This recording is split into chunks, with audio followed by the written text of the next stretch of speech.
topic that's not easily discussed because it's mostly surrounded with secrecy, shame, and stigma, and probably mostly because it has to do with genitals, as it's also very beautifully shown in this movie, or as it is rather called today, disorders of sex development. So, the topic is intersexuality. Sometimes, and the most common estimation is 1 out of 2,000 births, which is the same as Down syndrome, a child is born with both male and female characteristics.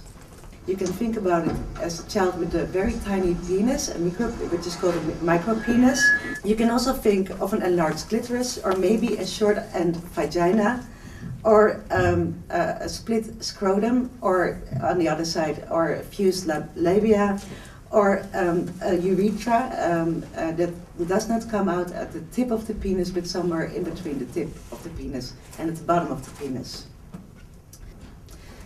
The film we just saw, XXY by Lucia Puenzo, is a very interesting film, I think, because it contributes to this current debate of what to do with children with intersex conditions.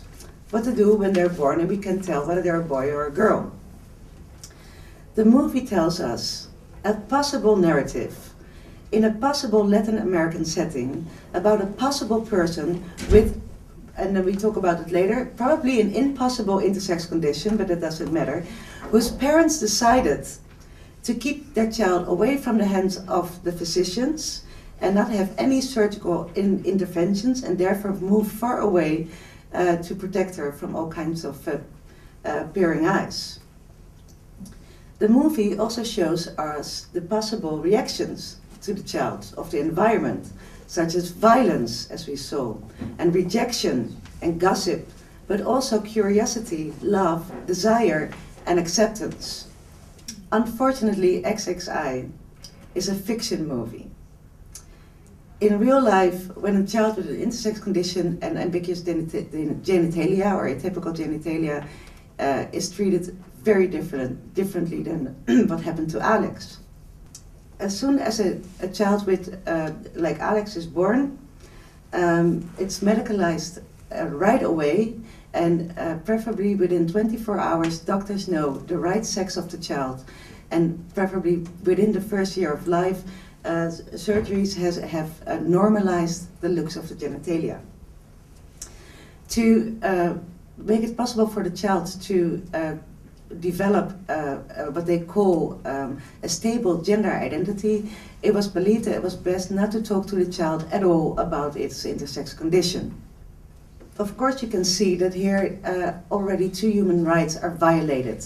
The human right to self-determination is violated because people are, for some people it's chosen what gender they should live, and the right to full informed consent is violated because the children are so young they cannot give consent to the operations, and especially not informed consent because they were not informed about their own condition and about the possibilities. When did we start treating intersex children like this? For that we have to go back to the 1950s. A very young psychologist, his name is John Money, took up an interest in helping the intersex children and adults he met in his practice. What he believed was that gender identity was the result of parenting. He could never prove his theory because he was never working with young children from an early age, until the day the parents of young twin boys knocked on his door for his help. What happened? The parents gave birth to a twin, 2 boys, and I think at a few months in life, they had a circumcision operation, which is very common in the United States. And during this operation, one of the boys lost its penis because of the machine that was used was out of order. It's called penis ablation, and the parents were looking at a son without a penis, and they didn't know what to do. So they went to John Money, and Money thought that it was best for this boy to grow up as a girl because he thought that a boy without a penis could never gain a right, or at that time, a right heterosexual male identity. Therefore, the child was castrated, and hormone therapy was scheduled in early adolescence, and a vagina reconstruction was scheduled in late adolescence.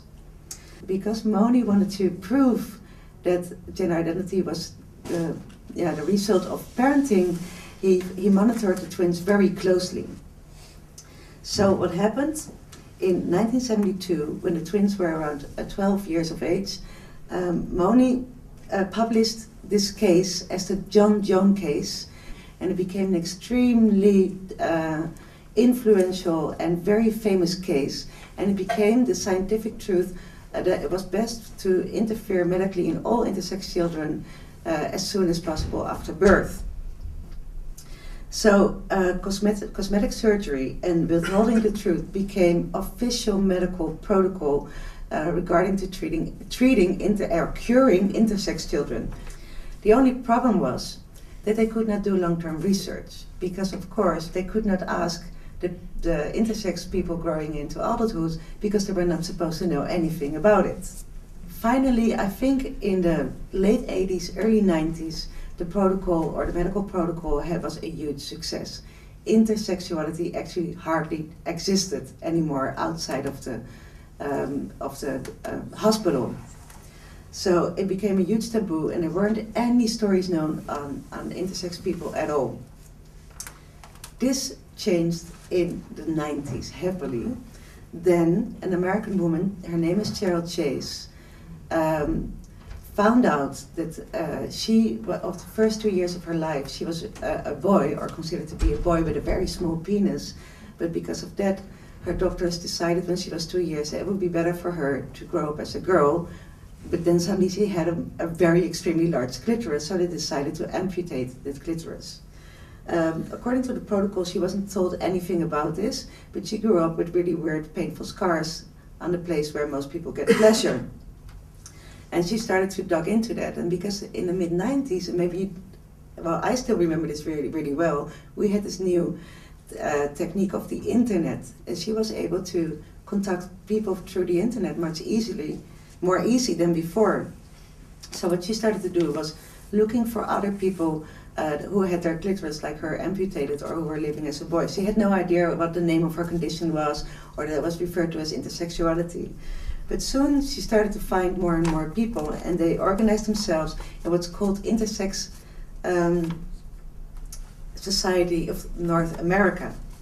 Their stories actually showed the outcome of this medical protocol, and it was not a lot of fun, because their stories were very painful stories of how they were subjected to the medical gaze through loads of examinations. Pictures were taken of their genitals. They had no idea what was happening to them, and their genitals in the end looked completely mutilated, not normalized, but mutilated, like with scars, and didn't have any feelings. They were extremely ashamed, and next to that they felt completely isolated from partners in adversary, because they were not supposed to know, and they were all the time told that they were the only ones in the world if they found out later on. So the long-term outcome of the protocol proved to be a complete disaster.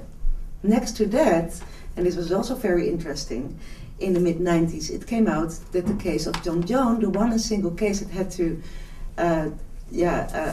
approve these operations, also appeared to be a complete fraud, because what happened is that the boy that was raised a girl, John Joan, as it was become to known in literature, was written down by John Moni as lost to follow up, but in real life he was never lost to follow up.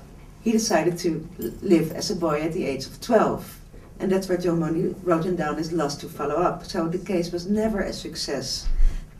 When he found out that his story was such a huge success, and his story was used to operate on intersex children, he decided to come out with this story, and he told his story to a journalist of the Rolling Stone. You can buy it, forgot the name of it. He also even did interviews on Oprah Winfrey, and suddenly he became this really public figure.